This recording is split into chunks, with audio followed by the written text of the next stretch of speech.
In the 1950s in Marcella, Nock is being chased by Lansky and his partner, who catch him and kick him a couple of times. Lansky tells Nock he shouldn't gamble if he can't pay, and that he expects to be paid in 24 hours. Since he doesn't have any money, Nock tries to think of a way to get out of this one and finds himself at the harbor, where a cruise captain is desperate to find a doctor for a 6-month trip to India. Nock doesn't have any qualifications other than a past in the army, but since the ship is about to set sail, the captain is desperate and accepts that Nock will pretend to be a doctor. Nock learns as much as he can from the medicine books he finds in the doctor's office. When they bring in a sick mechanic, the man explains he knows he has typhus because he's often seen it while sailing, and he's heard what treatments his co-workers used in the past. Pretending to test him, Nock makes the man repeat the treatment he's heard of as he writes it down, then tells him to do exactly that. Afterward, Nock goes for a walk on deck and sees a lady that has sunbathed for too long, making her face extra red. Nock implies she may have a skin condition, then leaves for the kitchen, where he takes some whale fat to make a fake ointment. When he gives it to the lady, he pretends as a rare oriental ointment that even Cleopatra used. A few days later, the redness of the lady's face disappears naturally because it had only been a bad tan, but she thinks it's thanks to the ointment and is willing to pay any cost for more. After selling her 3 bottles at a crazy price, Nock checks on the mechanic, who is doing better too. The captain is amused at how well Nock's doing and wonders what he'll do after the trip, to which Nock answers he'll go to medical school. 5 years later, Nock arrives at the small village of San Maurice, where he'll be taking over Dr. Parpolade's practice. Parpolade is moving to retire in the big city and wants to leave his office in good hands, so Nock assures him he studied to be a doctor after accidentally referring to the patients as clientele. The next day, Nock pays the mailman to go around town with an announcement. On Tuesday morning, he'll give every person living in San Maurice a free consultation. Afterward, he goes to the local pharmacy to meet Mr. Mousquet, whose business isn't doing well. Nock uses his charms to reach an agreement. They'll make people think they'll feel worse than they actually do and share the earnings. As the mailman delivers the announcement around town, gossip around Nock begins to spread. He's more elegant than what they're used to, but different is intriguing. However, Priest Lupus thinks a doctor that offers free consultations is suspicious and must be hiding something. Some hours later, the mailman goes to Nock for his payment and is approached by Adele to drop a letter, causing Nock to start developing an interest in her. Afterward, he gives the mailman his free consultation, already using his charms to convince him his stress has some hidden sources they're going to treat. In the afternoon, Nock goes to the local school to speak to Bernard, the headmaster, to scold him for not having health classes at school. He leaves him some material to teach the kids about hygiene, including some posters that may come off as creepy and scary to the kids because of their gritty illustrations. These posters are also hanging on the walls of Nock's office, so when Tuesday comes around, everyone is feeling quite uncomfortable while waiting. Nock's first patient is Adele's employee La Cook, who feels well and only came because it's free. When Nock notices her yawning, he gives her a quick checkup and tells her to diet and rest for a few days before deciding on a treatment. At that moment, Lupus arrives at the office and scoffs at everyone for being here when they never are this eager to go to mass. After La Cook leaves, he cuts in line and sees Nock next, intending to give him a piece of his mind. However, Nock quickly takes over the conversation, tells Lupus he has conjunctivitis, and sends him away with a prescription. When La Cook returns home, she orders Adele to tidy up her room and get a second mattress. Nothing shall bother her while she rests. But when Adele coughs, La Cook doesn't show the same worry for her health and tells her to stay silent. Next, Nock checks on the mailman, who is doing much better even if he realizes he needs to pay for this second consultation. Everyone in town is happy with Nock's work and impressed by his persona. Men think he's distinguished and smart, women call him charming and handsome, and Lupus can't stop his jealousy. He's so popular that Elizabeth comes to see him just to gift him a basket of goods she baked herself and invites him to the mayor's dinner party while trying to flirt. In the evening, Nock assists this dinner party, where Rich Widow Pons competes with Elizabeth to see who gets to flirt with the doctor more. Nock also takes the chance to invite everyone to the conference he'll be giving at the school the next day. In the morning, the classroom is filled with both kids and adults listening to Nock talk about the kind of illnesses that can be found everywhere.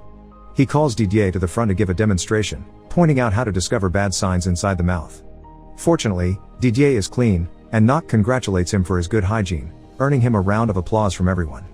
Afterward, Pons sings Nock's praises, which makes Lupus rather angry. He reminds her that Nock's still very suspicious and urges her to help him find out whatever she can about Nock's past. Sometime later, Nock visits La Cook's house for her second consultation. Adele welcomes him and comments on how weak La Cook has been lately because she hasn't left the bed and has been on a diet she doesn't need.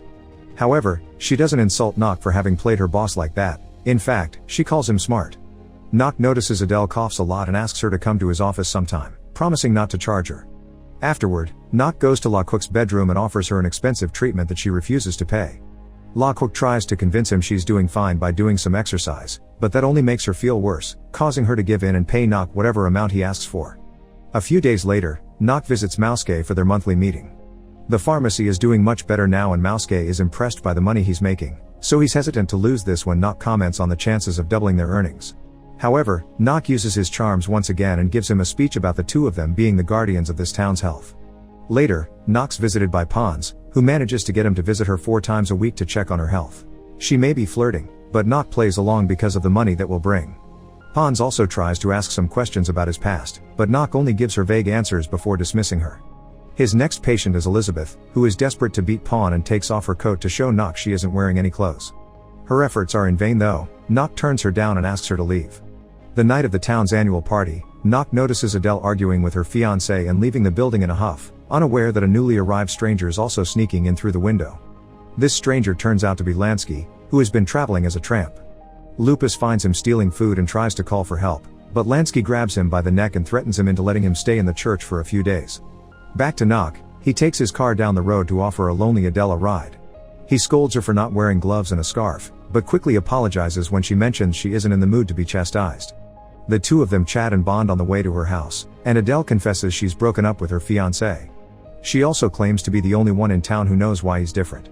The next day, Adele comes to ask Nock for help with Laquaq's dog Tom, since she can't take him to the vet because Laquaq will only pay for the animals that give her money, like the cows and sheep. Luckily, Tom's only dislocated his shoulder, thus Nock's able to quickly put it back into place. While Tom gets to run around again, Nock confesses he had been jealous of Adele's fiancé, so she asks him to dance with her right there to the rhythm of the birds singing. Sometime later, Lansky sees Nock in town and recognizes him, wondering what's going on. Nock has come to pick Mouske up to start a new project at the local hotel, and Lansky sees it all. After telling Lupus he'll stay 1 more week, he goes looking for Nock to ask for money. At first, Nock isn't afraid of him and pays him double the money he owed him. However, this isn't enough for Lansky and begins bribing Nock, asking for a big amount of money in exchange for keeping his secret. Adele doesn't show up for her date with Nock, so he goes to Laquaq's house, who asks him for a new prescription before confessing Adele has been in bed sick for 4 days. Yet when Nock wonders why he wasn't called, Laquaq says she didn't see a reason because she was feeling better.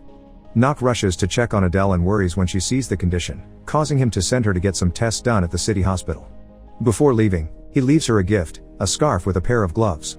Unfortunately, when a few days later Nock gets the test results, they bring bad news: Adele has tuberculosis. Nock calls a friend in a specialized clinic to ask for treatment for Adele. He also promises to pay for it and requests his friend to keep it a secret from her. Later, Nock goes to the bar, and everybody falls silent when Lupus begins pointing out more people are sick now than ever. The bartender apologizes, pointing out that Lupus is just angry because nobody goes to church anymore since they're more concentrated on their health, but Nock doesn't let it bother him. Afterward, Nock takes Adele to the bus station and says goodbye to her. Elizabeth's in the area and sees them kiss. Feeling bitter, she rushes to the church to ask for confession. She tells Lupus an exaggerated version of what she saw and how warm it made her feel. She also lies about the day she went naked to the doctor's office and pretends Nock took advantage. Lansky notices how eager Lupus is to get bad gossip about Nock, and after Elizabeth leaves, he offers to tell Lupus some things about Nock's past in exchange for money. The next day, Nock goes to check the hotel, which is being transformed into the village's first clinic. He learns that Lansky is there renting one of the last rooms left, and finds him cleaned up and armed. Nock gives him the money he asked for, but Lansky grabs it only to ask for more, this time an even more insane amount. Meanwhile, Lupus goes to see the mayor to tell him Nock took advantage of Elizabeth and corrupted Adele into leaving her beloved hometown. However, the mayor doesn't fall for it. He already knows Adele was sent to a clinic, and points out Elizabeth is always taking her clothes off for people, including the mayor himself. Some days later, Nock receives a letter from Adele, who is very comfortable in the clinic and feels lucky to have met him. That night, Lansky comes over for his payment, so Nock promises he'll take out the money from the bank the next day. To seal the deal, Nock invites him to toast with whiskey, and Lansky takes it without knowing the doctor tampered with it. The next day, Lansky is suffering from such an awful case of diarrhea that he sullies many of the floors and walls of the hotel. Nock goes to check on him and pretends Lansky's terribly sick, so he promises to help after Lansky gives him back his money and signs a letter confessing all his past crimes. Some weeks later, Parpelade comes back to the village to see how it's doing, and he's shocked to see the finished clinic, not understanding the need for it. Next, he goes to see Nock and is even more shocked to hear he has 600 consultations a month. Parpelade points out the poor morals behind this method, causing Nock to begin a speech about the way medicine is reaching the common people that annoys Parpelade into leaving. Nock visits Adele and she sweetly tells him the two of them aren't so different after all because they grew up poor. Unfortunately, a few days later, Nock receives bad news. Adele has died. Overwhelmed by grief, he destroys his office.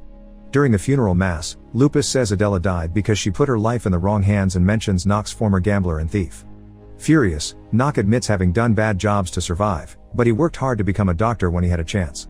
After insulting Lupus for bringing this up in the middle of a funeral, Nock leaves, and the townspeople immediately jump in his defense, also calling out Lupus for having interrupted such a solemn occasion with these matters. Meanwhile, Didier follows Nock to his house and notices he's packing his things up. The kid runs back to the church to tell the townspeople that Nock is leaving for good, so everyone comes to an agreement. They don't care if Nock isn't an actual doctor or is a criminal, he's made their lives better. Ignoring Lupus' pleas, everyone rushes out to the streets to surround Nock's car and ask him to stay. La Quick even confesses she got a letter from Adele saying she wanted him to have Tom, which means Nock should stay in her honor. When even a man that used to stutter begs him to stay with perfect speech, Nock cries and promises the Adele that lives in his heart that this will be his permanent home. Make sure to subscribe and turn on notifications so you can watch more videos like this. Thanks for watching.